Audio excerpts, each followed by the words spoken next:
എല്ലാ കൂട്ടുകാർക്കും നല്ലൊരു രാത്രി ആശംസിച്ചുകൊണ്ട് മാമ്പഴത്തിന്റെ പുതിയ വീഡിയോയിലേക്ക് സ്വാഗതം.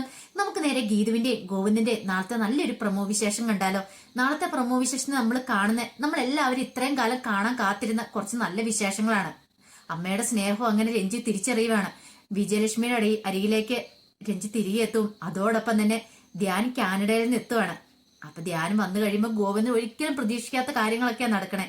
ഗോവിന്ദൻ സ്വപ്നത്തിൽ പോലും വിചാരിച്ചില്ല ധ്യാൻ ഇങ്ങോട്ട് വരുമെന്നൊക്കെ. അതിന് കാരണക്കാരി ഗീതുവാന്ന് അറിഞ്ഞു കഴിഞ്ഞപ്പോ ഗോവിന്ദന് എന്ത് ചെയ്യണമെന്ന് അറിയത്തില്ലാത്ത വല്ലാത്തൊരു അവസ്ഥയായിരുന്നു. അപ്പൊ അതിന്റെ വിശേഷങ്ങളൊക്കെയാ. ഗീതുവിന്റെ നന്മ ഗോവിന്ദും രഞ്ജുവും വിജയലക്ഷ്മിയും എല്ലാവരും തിരിച്ചറിയുവാണ്. ഇത്രയും കാലം വിജയലക്ഷ്മിയുടെ ഉള്ളിലുണ്ടായിരുന്ന സങ്കടക്കടൽ അങ്ങനെ മാറി സന്തോഷക്കടലായി മാറുന്നതിന്റെ ചില നിമിഷങ്ങളൊക്കെയാണ് നാളെ നമ്മൾ കാണുന്നത്. ഇന്ന് തന്നെ നമ്മൾ അവസാനം കണ്ടത് രാധികാമ്മ ആ സത്യങ്ങളൊക്കെ തിരിച്ചറിയുമായിരുന്നു. വിജയലക്ഷ്മിയുടെ മോളാണ് രഞ്ജു. ഇത് അറിഞ്ഞു കഴിഞ്ഞപ്പോ രാധികാമ്മയുടെ സമനില തെറ്റി.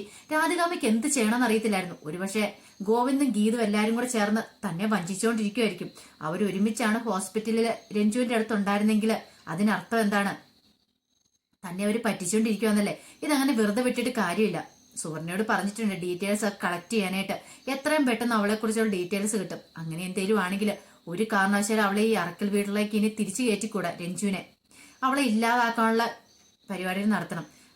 അവളെ ഈ വീട്ടിലേക്ക് വന്നിട്ടുണ്ടെങ്കിൽ ഗോവിന്ദന്റെ അറിവോട് കൂടിയായിരിക്കും. അവന് സത്യങ്ങളൊക്കെ അറിയായിരിക്കും. തന്റെ പെങ്ങളാണ് രഞ്ജു എന്നുള്ള സത്യങ്ങൾ അറിഞ്ഞിട്ട് തന്നെ ആയിരിക്കും അവൻ ഇങ്ങോട്ട് കയറ്റിക്കൊണ്ട് വന്നേ. പക്ഷെ എന്തുകൊണ്ടായിരിക്കും അവനത് മറച്ചു വെച്ചേ? ഒരു പക്ഷെ അവന് സത്യങ്ങളൊക്കെ അറിയായിരിക്കോ? വിജയലക്ഷ്മി അവന് ഒരു കൈ ആയിരിക്കോ? ആ ഒരു ചിന്തയൊക്കെ ഉണ്ടായപ്പം രാധികാമ്മയുടെ ഉള്ള സമാധാനം മുഴുവൻ പോയി. ഇത്രയും നാളും താൻ കെട്ടിപ്പൊക്കിയതൊക്കെ ഒരു നിമിഷം കൊണ്ട് തകർന്നു പോവാണോ? ഗോവിന്ദൻ തനിക്ക് കൈവിട്ട് പോവാണെന്നൊക്കെ ചിന്തിച്ചപ്പോ തന്നെ രാധികാമ്മയുടെ ഉറക്കമെല്ലാം നഷ്ടപ്പെട്ടു. ഈ സമയത്ത് ഗീതുവിന്റെ ഫോണിലേക്ക് ധ്യാന്റെ കോള് വരുന്നുണ്ട്. ധ്യാൻ വിളിച്ചിട്ട് പറഞ്ഞു, അതെ നാളെ ഞാൻ അങ്ങോട്ട് എത്തുമെന്ന് പറയാണ്. ഇത് കേട്ടതും ഗീതുവിന് എന്ത് ചെയ്യണമെന്ന് അറിയത്തില്ല. വല്ലാത്തൊരു സന്തോഷമായിരുന്നു. ഗീതു ഒരിക്കലും പ്രതീക്ഷിച്ച കാര്യമല്ല ഇത്ര പെട്ടെന്ന് ധ്യാൻ വരുമെന്ന് പറഞ്ഞു. പക്ഷെ ഇത്ര പെട്ടെന്ന് ഫ്ലൈറ്റ് ടിക്കറ്റ് കിട്ടി വരുമെന്ന് പ്രതീക്ഷിച്ചില്ല.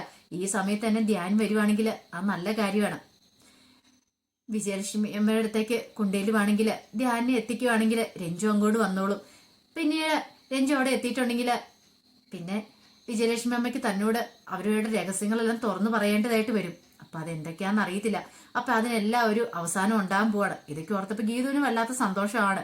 ഈ ഗീതുവിന്റെ സന്തോഷം എങ്ങനെ ഇപ്പൊ ഗോവിന്ദ് ചോദിച്ചു, എന്ത് പറ്റി ഇന്ന് നല്ല മൂഡിലാണല്ലോ എന്ന് ചോദിക്കണേ. ഒന്നുമില്ല, എന്തോ കാര്യമുണ്ടല്ലോ. അല്ല നീ ഇത്ര കാര്യമായിട്ട് സന്തോഷിക്കില്ലോ? എന്നോട് പറയാൻ പറ്റുന്ന കാര്യമാണെ പറയാം. പറയാൻ പറ്റുന്ന കാര്യമൊക്കെ തന്നെയാ അത്. പക്ഷെ ഇപ്പൊ പറയാൻ പറ്റില്ല, പിന്നെ ഞാൻ പറഞ്ഞോളാം. ഗോവിന്ദന്റെ സന്തോഷമുള്ള ഒരു കാര്യമാ അത്. ഗോവിന്ദന് കണ്ടറിയേണ്ട കാര്യം എന്ന് പറയാണ്. കണ്ടറിയേണ്ട കാര്യമോ? അതെന്ത് കാര്യം? അതൊക്കെ ഉണ്ട്. ഇപ്പൊ തൽക്കാലത്ത് തന്നെ ഞാൻ രഞ്ജുവിന്റെ അടുത്തേക്ക് പോട്ടെ. നീ രഞ്ജുവിനെ ഡിസ്ചാർജ് ചെയ്യുന്നല്ലേ പറഞ്ഞേ. അപ്പൊ രഞ്ജുവിന്റെ അടുത്തേക്ക് പോകണ്ടേന്ന് വെക്കണം. ശരി അതെ ഞാൻ വന്നേക്കാം, നീ വിട്ടോളാൻ പറയാണ്. അങ്ങനെ ഗീതു നേരെ രഞ്ജുവിന്റെ അടുത്തേക്ക് ചെല്ലുവാണ്. ഈ സമയത്ത് രഞ്ജു ഇച്ചിരി ഉന്മേഷവതി ആയിട്ടുണ്ടായിരുന്നു.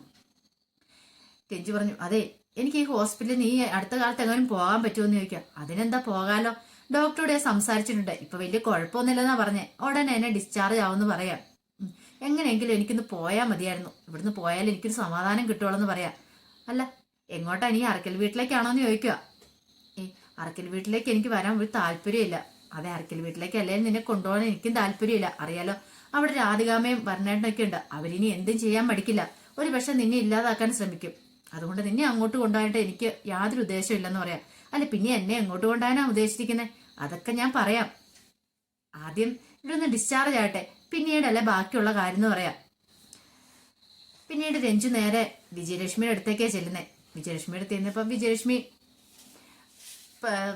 സംഗീതം ആലപിച്ചുകൊണ്ടിരിക്കുവായിരുന്നു, കീർത്തനം ആലപിച്ചുകൊണ്ടിരിക്കുവായിരുന്നു. ആ സമയത്താണ് ചെല്ലുന്നത്. അപ്പൊ ഗീതു കുറെ സമയം വിജയലക്ഷ്മിക്ക് വേണ്ടി വെയിറ്റ് ചെയ്ത് നിന്നു. പിന്നീട് കീർത്തനമൊക്കെ ആലപിച്ച് വന്നപ്പോ ഗീതുവിനെ കാണുന്നത്. ഗീതുവിനെ കണ്ടേ ചോദിച്ചതിന് ചോദിച്ചു, എന്താ പതിവില്ലാത്ത ഭയങ്കര സന്തോഷത്തിലാണല്ലോ എന്ന് പറയണം. അതെ സന്തോഷം തന്നെയാ അമ്മ. എനിക്കൊരു വാക്ക് തന്നിട്ടുണ്ടായിരുന്നു, ഞാൻ രഞ്ജുവിനെ ഇങ്ങോട്ട് കൂട്ടിക്കൊണ്ട് വരുവാണെങ്കിൽ അമ്മയുടെ ഉള്ളിലുള്ള രഹസ്യങ്ങളെല്ലാം അമ്മ എന്നോട് തുറന്നു പറയുന്നു. വാക്കാണല്ലോ അല്ലേന്ന് ചോദിക്കുകയാണ്. അത് പിന്നെ വാക്കല്ലേ ഞാൻ പറഞ്ഞു. എന്റെ സംഗീതത്തെ തൊട്ടാ ഞാൻ സത്യം ചെയ്ത് തന്നിരിക്കുന്നത്. ഞാൻ വാക്ക് പാലിക്കൂന്ന് പറയാം. എന്നാല് ആ സത്യങ്ങളൊക്കെ തുറന്നു പറയാൻ റെഡി ആയിട്ടിരുന്നോളാൻ പറയാ. അല്ല അതെന്താ പറഞ്ഞേ? അതെ അതിന് കാരണമൊക്കെ ഉണ്ട്. അതിനിപ്പോ എന്റെ അടുത്തേക്ക് രഞ്ജു വരണ്ടേ? രഞ്ജു വന്നിട്ടില്ലല്ലോ, പിന്നെ എങ്ങനെ നീ ഇത് പറയുന്നേ? രഞ്ജുവിനെ ഇങ്ങോട്ട് കൂട്ടിക്കൊണ്ട് വരാനായിട്ടൊരു മജീഷ്യൻ വരുന്നുണ്ട്. രഞ്ജുവിനെ ഇങ്ങോട്ട് കൂട്ടിക്കൊണ്ട് വരുമെന്ന് പറയാം. മജീഷ്യനോ? അതാരാ? അതൊക്കെ എന്റെ അമ്മ വഴിയെ കണ്ടോളൂ എന്ന് പറയാം. വിജയലക്ഷ്മിക്ക് കാര്യം എന്താണെന്ന് മനസ്സിലായില്ല. ഗീതു എന്തൊക്കെയോ പ്ലാൻ ചെയ്യുന്നുണ്ടെന്ന് മനസ്സിലായി. പക്ഷെ എന്താന്ന് മാത്രം അറിയത്തില്ല. എന്താണെങ്കിലും അവൾ ഉടനെ തന്നെ രഞ്ജുവിനെ ഇവിടെ എത്തിക്കൂന്നാ പറയണേ. പിന്നീട് രഞ്ജുവിനെ കൂട്ടിക്കാൻ ഡിസ്ചാർജ് ചെയ്യുന്ന ദിവസമായി. അങ്ങനെ ഗീതു എന്ത് ചെയ്യുവാണ്, ഡിസ്ചാർജ് ചെയ്യുന്ന സമയത്ത് രഞ്ജുവിനെ കൂട്ടാനായിട്ട് അങ്ങോട്ട് ചെല്ലുവാണ്. അങ്ങനെ രഞ്ജുവിനെ ഡിസ്ചാർജ് ചെയ്ത് നേരെ ചെമ്പശ്ശേരിയിലേക്ക് വരുന്നത്. ഈ സമയത്ത് ധ്യാന്റെ കോള് വന്നു ഗീതുവിന്. അപ്പൊ ധ്യാൻ പറഞ്ഞു, അതെ ഞങ്ങള് വീട്ടിലേക്ക് പോയിക്കൊണ്ടിരിക്കുക, അങ്ങോട്ട് വന്നാൽ മതി, വഴിയൊക്കെ പറഞ്ഞു കൊടുക്കുന്നുണ്ടായിരുന്നു. പക്ഷെ രഞ്ജുവിന് അറിയത്തില്ലായിരുന്നു ധ്യാനെ വിളിക്കണമെന്നുള്ള കാര്യം രഞ്ജുവിന് അറിയില്ലായിരുന്നു. അങ്ങനെ പോയി കഴിയുമ്പോഴത്തേന് രഞ്ജു ചോദിച്ചു, അല്ല നമ്മൾ എങ്ങോട്ടാ പോന്നേ, നമ്മളിത് അറക്കിലേക്കല്ലോ പോന്നേന്ന് ചോദിക്കണം. അറക്കിലേക്കല്ല പോന്നേ, പിന്നെ എങ്ങോട്ടാ നീ എന്നെ കൂട്ടിക്കൊണ്ട് പോകുന്ന ഗീതെന്ന് ചോദിക്കണം. അതൊക്കെ ഞാൻ പറയാം. ഇപ്പൊ രഞ്ജുവിന് സന്തോഷമുള്ളൊരു കാര്യം ഞാൻ പറയാൻ പോകുന്ന പറയാ. സന്തോഷമുള്ള കാര്യം, എന്ത് കാര്യം, അതൊക്കെ ഞാൻ കാണിച്ചു തരാം, ധൈര്യമായിട്ടിരിക്കുക. എന്താണെങ്കിലും ഞാൻ രഞ്ജുവിന് നാശമുള്ള കാര്യം ചെയ്യില്ലെന്നറിയാലോ, ധൈര്യമായിട്ട് എൻ്റെ കൂടെ പോരാൻ പറയണം. പക്ഷെ രഞ്ജുവിനും അറിയില്ലായിരുന്നു എങ്ങോട്ടാ കൂട്ടിക്കൊണ്ട് പോകുന്നുള്ള കാര്യം. അങ്ങനെ ചെമ്പകശ്ശേരി തറവാന്റെ മുന്നിൽ വന്ന് വണ്ടി നിൽക്കുവാണ്. ഈ സമയത്ത് രഞ്ജുവിലൊരു അന്താളിപ്പെടെ, ഇങ്ങോട്ട് എന്തിനാ എന്നെ കൂട്ടിക്കൊണ്ട് വന്നേ, ഇതും എനിക്ക് ഇങ്ങോട്ട് വരാൻ ഇഷ്ടമില്ലെന്നുള്ള കാര്യം നിനക്കറിയാലോ, പിന്നെ നീ എന്തിനാ ഇങ്ങോട്ട് കൂട്ടിക്കൊണ്ട് വന്നേന്ന് ചോദിക്കുകയാണ്. എന്തേ ഒരു കുറച്ച് സമയം മാത്രം മതി, നീ ഇങ്ങോട്ട് വാ, വന്നിട്ട് നീ പൊക്കോ. അതിപ്പോ രഞ്ജു പറഞ്ഞു, ഞാൻ ഇറങ്ങി വരില്ല എന്ന് പറയണം. വരണം, നിനക്ക് കാത്ത് ഇവിടെ ഒരു സർപ്രൈസ് ഉണ്ടെന്ന് പറയാണ്. പക്ഷെ രഞ്ജുവിന് എന്താന്ന് മാത്രം അറിയത്തില്ലായിരുന്നു. ഈ സമയത്ത് ധ്യാൻ അവിടെ എത്തിയിട്ടുണ്ടായിരുന്നു. വിജയലക്ഷ്മിയുടെ അരിയിലേക്ക് ധ്യാൻ എത്തിയിട്ടുണ്ടായിരുന്നു. കാരണം രഞ്ജു മുമ്പേ വിളിച്ച വിജയലക്ഷ്മിയുടെ കാര്യങ്ങളെല്ലാം പറഞ്ഞിട്ടുണ്ടായിരുന്നു. അങ്ങനെ ധ്യാൻ അവിടെ എത്തിയായിരുന്നു. അപ്പൊ ധ്യാന് രഞ്ജുവിന് വേണ്ടിയിട്ട് അവിടെ വെയിറ്റ് ചെയ്തുകൊണ്ടിരിക്കുവായിരുന്നു. അങ്ങനെ രഞ്ജുവിനെ കൂട്ടിക്കൊണ്ട് ഗീതു അതിനകത്തേക്ക് കയറുവാണ്. രഞ്ജു വല്ലാത്ത ദേഷ്യത്തിൽ തന്നെ കയറിപ്പോന്നെ. രഞ്ജുവിന് സഹിക്കാൻ പറ്റുന്ന കാര്യമല്ലായിരുന്നു അങ്ങോട്ട് വരിക എന്നുള്ളത് തന്നെ. ഒരിക്കലും താൻ കാണരുത് ആഗ്രഹിക്കുന്ന ആ മുഖം കാണാനായിട്ട് വീണ്ടും ഗീതു തന്നെ കൂട്ടിക്കൊണ്ട് വന്നിരിക്കുന്നത്. അതിന്റെ പേര് ഗീതുവിനോട് വഴക്കൊക്കെ ഇട്ടോണ്ടാണ് രഞ്ജു അങ്ങോട്ട് കയറി ചെല്ലുന്നത് തന്നെ. അങ്ങനെ രഞ്ജു കയറി ചെല്ലുമ്പോൾ കാണുന്ന കാഴ്ച ആദ്യം കാണുന്ന ധ്യാനായിരുന്നു. ധ്യാൻ അങ്ങോട്ട് ഇറങ്ങി വന്ന് കണ്ട് ഒരു നിമിഷം രഞ്ജു അമ്പരന്ന് പോവാണ്. രഞ്ജു ഒരിക്കലും പ്രതീക്ഷിച്ച കാര്യമല്ലായിരുന്നത് ധ്യാനെ അവിടെ കാണുമെന്നുള്ളത്. പെട്ടെന്ന് ധ്യാനെ പോയി കെട്ടിപ്പിടിച്ച് പൊട്ടിക്കരയുവാണ്. ധ്യാൻ രഞ്ജുവിനെ കെട്ടിപ്പിടിക്കുകയാണ്. പിന്നീട് രഞ്ജുവിന് എന്ത് ചെയ്യണം നടത്തില്ലാത്ത ഒരവസ്ഥയായിരുന്നു. രഞ്ജു ഒരിക്കലും പ്രതീക്ഷിച്ച കാര്യമല്ല.